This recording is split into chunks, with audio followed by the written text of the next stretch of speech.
Cette vidéo vous est présentée par la boutique de Dicehall.com, les prix les plus bas sur vos jeux de société favoris.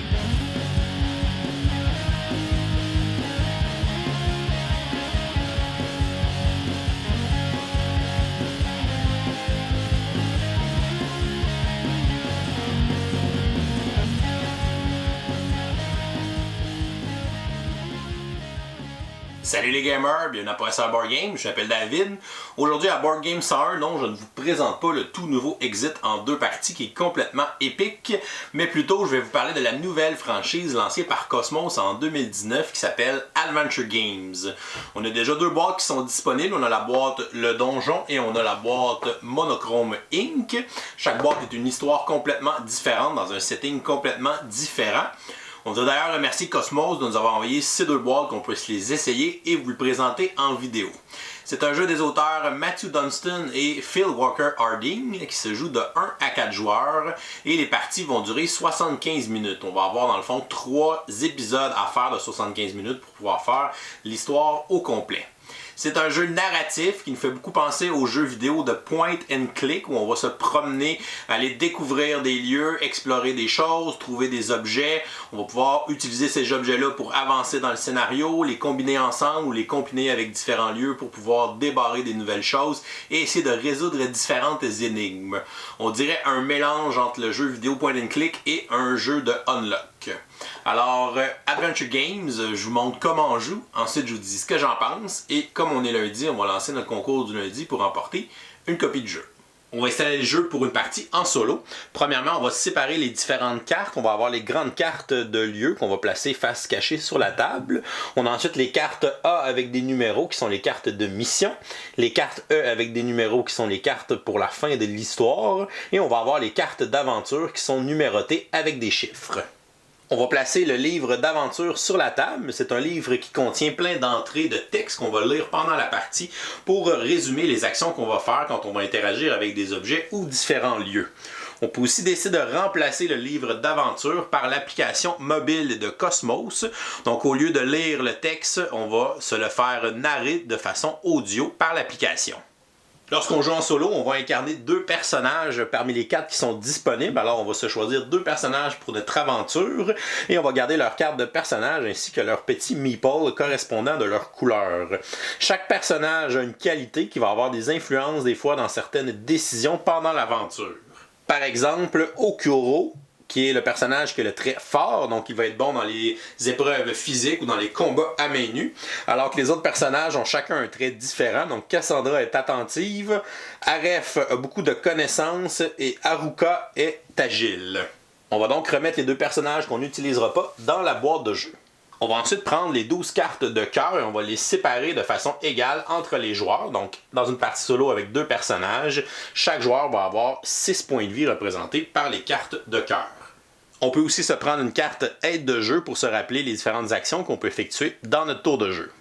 On va ensuite révéler la pièce A, qui est la pièce où les joueurs vont commencer l'histoire, qui ressemble à une cellule de prison, et on va aller placer nos personnages sur cette carte de lieu. On va ensuite aller lire l'entrée 100 à l'intérieur du livre d'aventure qui sera le prologue et qui va nous dire qu'est-ce qu'on fait à l'intérieur de cette prison pour pouvoir commencer la partie. Le dernier joueur à avoir lu un roman ou écouté un film de fantasy sera le premier joueur au début de la partie. Donc disons que ça va être notre joueur jaune.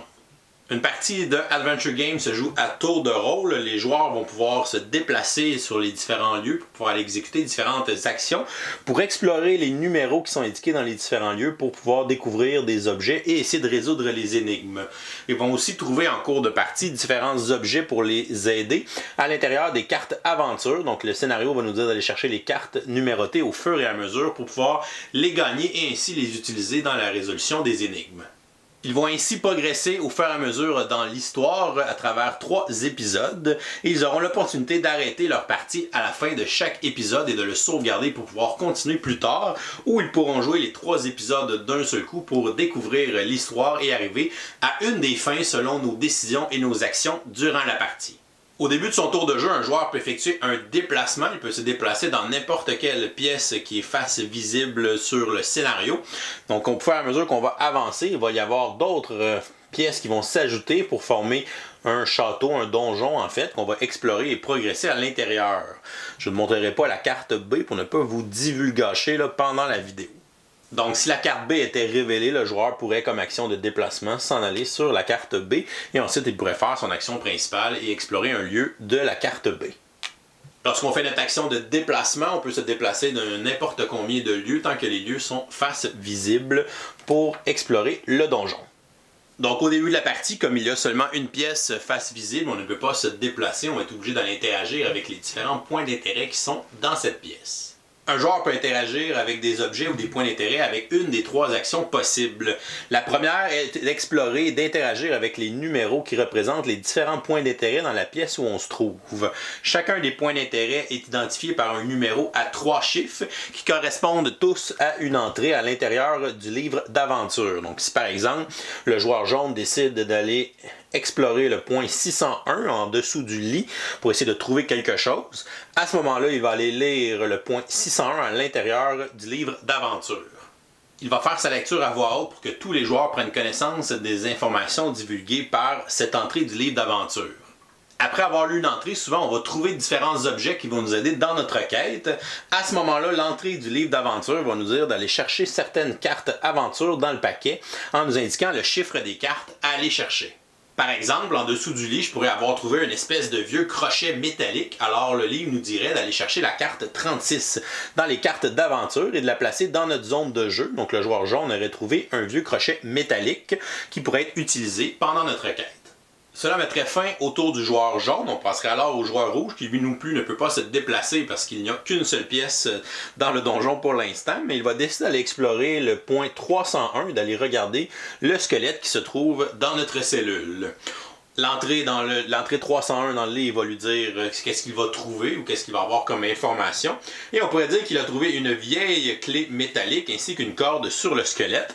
À ce moment-là, on va l'envoyer chercher certaines cartes aventure dans le paquet et il va avoir trouvé une corde, une clé et une corde qu'il va placer dans sa zone de jeu.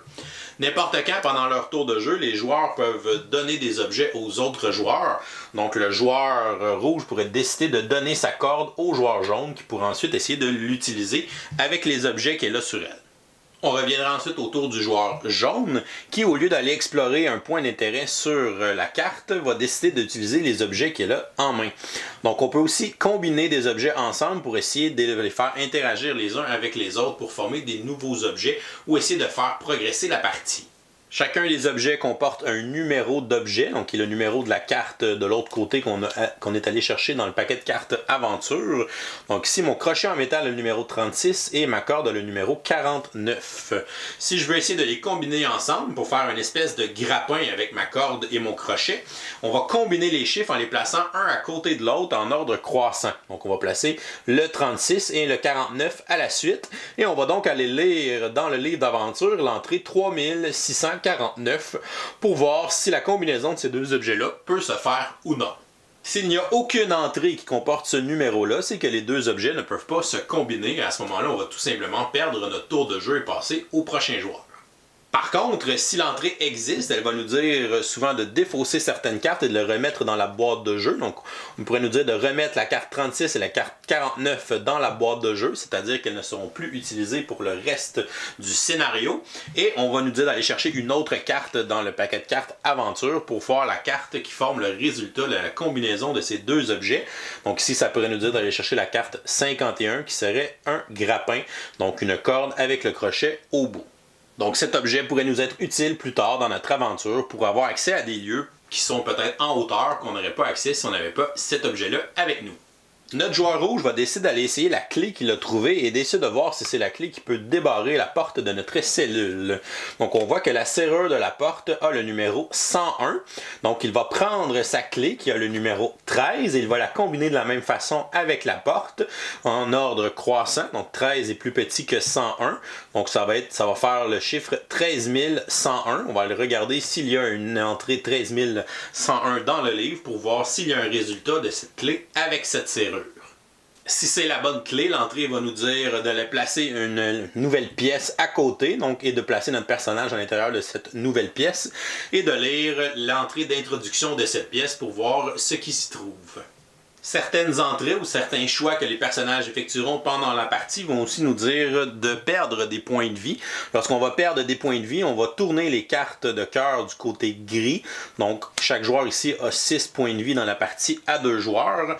Et si jamais tous nos points de vie sont gris, à ce moment-là, on va remettre une carte dans la boîte de jeu. Donc, on va avoir perdu un point de vie permanent pour le reste de l'aventure.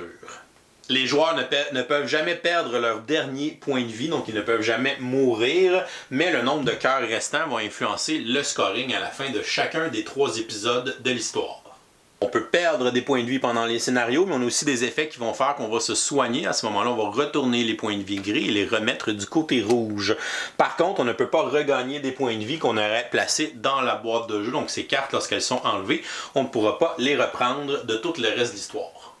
Certaines entrées ou certaines cartes aventures vont des fois me demander de faire un choix parmi un des personnages. Donc on devra choisir un des personnages pour exécuter l'action demandée sur la carte ou dans l'entrée. Et c'est là qu'il faut prendre en considération les qualités de nos personnages. Donc ici j'ai le personnage qui est fort. Donc si c'est une épreuve physique qu'on me demande sur la carte, je vais avoir tendance à vouloir l'envoyer lui pour obtenir un meilleur résultat. Alors que si c'est quelque chose qui demande d'écouter des informations, comme Cassandra est attentive, j'aurais tendance à vouloir l'envoyer pour faire ce genre de choix. Et les joueurs vont continuer à progresser dans l'histoire en explorant les différents points d'intérêt, en gagnant des nouveaux objets, en combinant les objets avec les points d'intérêt pour pouvoir ouvrir des nouveaux lieux ou des choses, trouver des nouveaux objets pour pouvoir continuer l'histoire et essayer de trouver la fin et de remplir son objectif. Donc les joueurs vont avoir une carte d'objectif au début d'un épisode et lorsqu'ils vont avoir atteint cet objectif-là, ça va être la fin de l'épisode. Les joueurs vont faire une phase de scoring, ils vont obtenir des points selon différents objets qu'ils ont trouvés et vont perdre des points s'ils ont perdu des points de vie. Donc plus on a de points de vie, meilleur le score sera. Et par la suite, à la fin d'un épisode, on peut décider d'arrêter et de sauvegarder. À ce moment-là, on va prendre une photo des cartes lieux qu'on a trouvées ainsi que des objets qui sont avec nous et du nombre de points de vie restants pour chacun des joueurs. On peut aussi décider de continuer et de commencer le 2e épisode et ensuite le 3e épisode pour arriver à la fin de l'histoire qui va nous faire révéler une carte épilogue selon les choix qu'on va avoir fait pendant la partie. Et à la fin, on va additionner les scores de nos 3 épisodes pour faire notre score final pour notre aventure. Et on va ensuite regarder dans le livret d'instructions. Donc, selon notre nombre de points, on va obtenir un certain nombre d'étoiles pour notre score pour l'aventure au complet. Et voilà, c'est comme ça qu'on joue à Adventure Games. Je vous reviens avec mon opinion personnelle. Qu'est-ce que je pense de Adventure Game? Premièrement, j'ai fait les 2 boîtes pour me donner une idée de quoi ça ressemblait, cette nouvelle franchise-là. Premièrement, il y a des super belles illustrations dans le jeu, puis j'aime le fait qu'on place les cartes lieux les unes à côté des autres. On a vraiment comme un donjon qui se crée, on a un tableau qui se crée, on voit le lieu qu'on est en train d'explorer, comment physiquement c'est placé, les lieux un par-dessus l'autre, un à côté de l'autre. Donc on voit ça prendre forme, puis c'est le fun que justement notre personnage, notre petit meeple va se déplacer d'un lieu à un autre, puis on va le voir aller se promener puis interagir avec différentes affaires. Puis des fois, on trouve des trucs, puis c'est comme « Ah ouais, mais probablement qu'il faut essayer de combiner cet objet-là avec quelque chose qu'on a vu dans la première salle ou dans la 2e salle. » Fait que tu sais, les lieux restent physiquement devant nous, fait que c'est le fun de voir ça, puis d'observer tout ça, comment ça se forme, puis comment c'est fait. Le système de règles est super simple, donc c'est un jeu qui est facile à prendre en main, surtout si vous avez déjà joué à des jeux de Unlock, Exit, si vous êtes habitué dans ce genre de résolution d'énigmes-là, vous allez vite embarquer. C'est un système qui peut ressembler beaucoup à Unlock avec la combinaison des chiffres. On combine deux cartes objets ensemble, ou on combine une carte objet avec un numéro dans une salle, puis on va aller regarder s'il y a des entrées comme ça pour voir si on est capable de faire des combinaisons, puis d'essayer d'avancer. J'ai beaucoup aimé l'application mobile sur mon iPad. Donc, il y a quand même beaucoup de textes à lire dans le livre d'aventure. Les entrées, tout ça, ça fait peut-être un peu lourd pour certaines personnes, mais avec le iPad, donc tout est en fichier audio. Donc, tu rentres le numéro de l'entrée et l'entrée va avoir un fichier audio qui est attaché et tu vas entendre ce qui est dit au lieu d'avoir à le lire dans le livre d'aventure. Ça, j'ai trouvé ça vraiment le fun. Pour moi, je trouvais que c'était plus simple d'écouter de l'anglais que de lire beaucoup de textes en anglais. Peut-être que j'aurais peut-être pas fait tous les épisodes un à la suite de l'autre si ça avait été tout le temps de la lecture, parce que je trouve que c'est plus épuisant mentalement que de juste écouter du texte audio là, qui nous est lu par l'application. L'application est gratuite, tout ça, c'est vraiment bien fait à l'intérieur. Tu peux aussi avoir un système d'indices. Si tu es pris, tu dis une énigme, je trouve pas qu'est-ce qu'il faut faire avec cette carte-là, ou ce lieu-là, je comprends pas ce qu'il faut faire, tu as un système d'indices à l'intérieur du livre d'aventure. Tu vas avoir des indices selon les numéros des cartes ou le numéro des lieux. Tu vas aller regarder, puis là, tu vas avoir un indice qui va te dire, là, ce lieu-là, il donne telle chose, ou ce lieu-là, il faut que tu le combines avec telle autre carte. Puis là, t'es comme, là, cette carte-là, je l'ai pas encore. Fait que c'est normal un peu que je comprenne pas ce qu'il faut se faire. Fait que ça va être pour plus tard. Fait que ça, c'est bien fait, le système d'indices. Puis il est pareil aussi dans l'application. Tu peux aller dans la section indices. Tu vas écrire le numéro de la carte que tu veux un indice dessus ou le numéro du lieu que tu veux un indice dessus. Puis il va te lire l'indice qui est identique à celui qui est dans le livre d'aventure. Fait que pour moi, l'application est un must pour ce jeu-là. Surtout que pour l'instant, il est juste en anglais là, avec la sortie de chez Cosmos.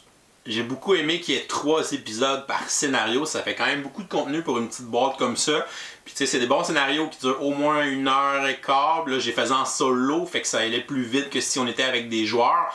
Fait que peut-être qu'être à plusieurs, tu sais, le temps de discuter justement, puis là, chacun joue son tour de jeu un à la suite de l'autre. Fait que peut-être que ça prend un petit peu plus de temps, peut-être que ça va prendre 1h30, 1h45 par épisode. Fait qu'au final, ça reste quand même 3 bonnes parties pour pouvoir faire l'histoire au complet. Fait que ça, je trouve ça le fun. Le jeu est aussi réutilisable, donc il n'y a rien qui est détruit à l'intérieur du jeu, c'est pas comme les exits.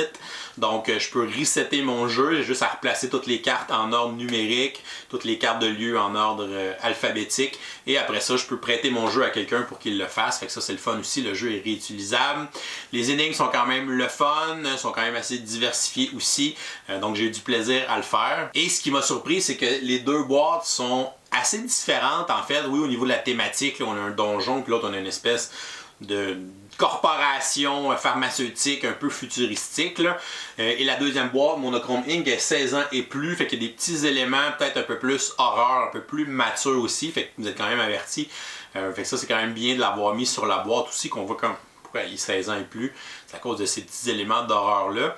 Donc, c'est 2 settings complètement différents, mais on a aussi des règles différentes d'une boîte à l'autre. Donc là, je vous ai montré les règles de la boîte donjon, mais dans Monochrome Inc., le setup va être un peu différent, les pièces, la manière qui vont être placées. Tu as un système avec des ascenseurs, fait que tu vas avoir des règles de déplacement qui sont différentes. Le tour de jeu va être différemment un peu, il y a des actions qu'on peut faire. Je vous en dis pas plus, là, mais je vous laisse le découvrir par vous autres mêmes. Fait que ça, j'ai trouvé ça cool que déjà, avec les 2 premières boîtes, on voit des différences au niveau des règles, le placement et tout ça. Fait que chaque boîte amène sa propre saveur. Fait que ça, j'ai trouvé ça super intéressant. Même si les énigmes étaient super le fun, j'ai trouvé que les énigmes étaient quand même faciles. Donc pour les côtés négatifs, c'est sûr que je l'ai fait tout seul. Normalement, ce genre de jeu-là, j'aurais tendance à vouloir y jouer à plusieurs justement parce que j'avais peur au début que les énigmes soient peut-être trop complexes ou des fois, tu sais, comme dans les exits ou les unlocks, j'ai fait souvent à 3 joueurs parce que tout seul, il y a des choses que moi je vois pas ou il y a des choses que moi je comprendrais pas. Fait que d'avoir d'autres personnes avec moi pour s'entraider, je trouve ça le fun. Puis c'est des gens souvent qui sont très complémentaires. On fait une super bonne équipe pour ces jeux d'énigmes-là. Mais lui, je l'ai fait en solo. En fait, j'ai fait les 2 boîtes en solo. Puis j'ai pas vraiment eu de difficultés. En fait, les énigmes sont assez simples pour moi, assez instinctives. J'ai peut-être trop d'entraînement, j'ai peut-être trop fait d'exit ou de unlock justement. Mais je pense que le niveau des énigmes dans Adventure Game est un peu plus bas. Donc c'est vraiment plus facile que du unlock ou du exit. Fait que si jamais justement vous rushiez dans ce genre de jeu-là, puis tu cherchais de quoi d'un peu plus simple, un peu plus accessible, un peu plus facile, ben peut-être que Adventure Game est un système qui va mieux te convenir. Mais pour moi, on dirait que les énigmes m'ont un peu laissé sur ma faim. Là, je m'attendais à que ça soit un peu plus complexe. Je l'ai joué en solo, puis je trouve que ça fonctionnait à merveille, puis même que ça accélérait peut-être un petit peu le jeu. C'est sûr qu'à plusieurs, je pense que j'y jouerais pas plus qu'à 2 pour vrai, parce que la complexité des énigmes ne demande pas nécessairement qu'on soit beaucoup. Puis de jouer à 4, ben peut-être que ça va juste ralentir le jeu pour rien. Puis en plus, à 4, on dirait que quand quelqu'un lit une entrée, on dirait qu'on est moins attentif et tout ça. Fait que moins on est, mais là, plus on va lire souvent. Ou si on utilise l'application, c'est peut-être mieux à ce moment-là, si tout le monde est bon pour écouter. Fait que je pense qu'on perd plus le fil si on est 4 joueurs. Fait que pour moi, là, c'est un jeu qui est solo ou 2 joueurs maximum. Là. Je l'essayerai peut-être pas à 3-4 parce que je pense pas que tout le monde va rester concentré le temps que ça demande. Puis le temps de lecture et tout ça là, que ça prend. Sinon, le jeu est juste disponible en anglais pour l'instant, donc c'est sûr que c'est un jeu qui a beaucoup de lecture ou beaucoup d'écoute si vous prenez l'application. C'est sûr que vous n'êtes pas à l'aise en anglais, c'est pas un jeu que je vous conseille parce que justement vous allez trouver ça désagréable. T'sais, même moi qui est quand même à l'aise en anglais, des fois des fois certains mots, certaines expressions. Ok, même si je l'avais écouté, des fois je relisais en même temps. Ok, c'est ça que ça veut dire, ou c'est telle affaire, telle affaire. Fait que ça demande quand même beaucoup de concentration, le fait qu'ils sont en anglais, même si vous êtes bilingue. Mais heureusement, la version française est en cours de traduction. Donc ça devrait arriver autour du mois d'avril 2020 chez Yellow. Donc Yellow ont annoncé qu'elle allait traduire la boîte Le Donjon. Donc je ne sais pas s'ils vont traduire les autres, je ne sais pas s'ils vont essayer celle-là, voir si ça fonctionne bien, si ça se vend bien. Mais cette boîte-là va être traduite là, au avril 2020, donc ça va être disponible. Fait que si c'est un jeu qui vous intéresse, puis justement la langue vous rebute un petit peu, ben attendez, rendu au mois d'avril-mai dans ce coin-là, ben vous allez avoir accès à la première boîte en version française. Je ne sais pas s'ils vont faire l'application en version française aussi. Ça sera à découvrir éventuellement, là, mais sinon vous allez au moins avoir le livre d'aventure et vous allez pouvoir lire en français, ça risque d'être plus intéressant pour vous. Somme toute, une expérience de jeu que j'ai trouvé intéressante. C'est le genre de jeu que j'aime beaucoup, des petits jeux narratifs, des jeux d'énigmes, j'ai toujours aimé ça. J'étais un gros fan des séries Unlock, des séries Exit. Donc j'ai toujours envie de découvrir des nouvelles énigmes et de me faire challenger un petit peu intellectuellement. L'histoire est intéressante à l'intérieur du jeu.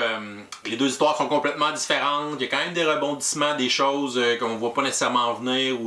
Donc c'est quand même bien écrit, la trame narrative et j'ai trouvé intéressante pour ce genre de jeu-là. Fait que c'est important pour qu'on embarque à l'intérieur de l'histoire. Donc je vais lui donner une note de B-. Donc pour moi, un jeu d'histoire, un jeu narratif intéressant, qui a des règles simples, qui est facile d'accès, qui a une application pour pouvoir nous narrer les entrées, ça je trouve ça merveilleux. Des énigmes le fun, mais qui restent peut-être un peu trop simples pour moi, pour ce genre de jeu. J'ai quand même hâte de voir ce qu'ils vont développer avec les nouvelles boîtes, puis de voir la petite saveur que chacune va avoir éventuellement, ce qu'ils ont déjà fait avec les deux premières boîtes. Et je trouve qu'il est très bien que la franchise arrive à nous surprendre, ce que Exit fait déjà très bien. On dirait qu'à chaque boîte, même si on se dit ah, c'est le 15e Exit que je fais, ben, on est toujours surpris. Ben, c'est ce que je veux avec Adventure Game. Je veux que les prochaines boîtes me surprennent, puis m'emmènent des choses nouvelles, puis me faire découvrir des belles twists dans un système qui était déjà très bon, puis j'ai hâte de voir comment ça va se développer là, avec les années. Et voilà, c'est tout pour aujourd'hui. Oh, c'est vrai, on est lundi. On va donc lancer dans le concours du lundi pour remporter une boîte de Adventure Games. Mais avant de vous dire comment participer, on va annoncer le gagnant de la semaine dernière. On faisait tirer le jeu Letter Jam, un jeu de lettres coopératif. Et notre gagnant pour Letter Jam est Rebelle 3D. Donc félicitations, tu peux nous écrire à professeurboardgame@gmail.com pour que tu puisses nous donner ton adresse, qu'on puisse t'envoyer ton jeu. Pour cette semaine, pour participer à notre concours du lundi, c'est très simple. Vous n'avez qu'à répondre à la question du jour en commentaire YouTube sous la vidéo. Et la question du jour est la suivante. Quel est votre jeu narratif favori? Donc, vous écrivez la réponse en commentaire YouTube sous la vidéo pour participer. Le concours est ouvert à tous et on vous donne jusqu'au dimanche 16 février 2020 à midi heure de l'Est pour participer. Et si vous nous supportez sur Patreon pour 5$ et plus, vous avez une participation automatique. Donc, si vous participez en commentaire, vous avez une deuxième chance de remporter une boîte de Adventure Game qui est présentement juste en version anglaise, malheureusement. Donc, bonne chance à tous pour ce nouveau concours. Si vous n'êtes pas encore abonné à notre chaîne, vous pouvez le faire en cliquant le petit bonhomme ici en bas de l'écran. Sinon, vous pouvez nous suivre sur Facebook, Twitter ou Instagram à Professeur Board Game et vous venez nous supporter sur Patreon si vous aimez le contenu qu'on crée. Je vous souhaite une excellente fin de journée et continuez de gamer.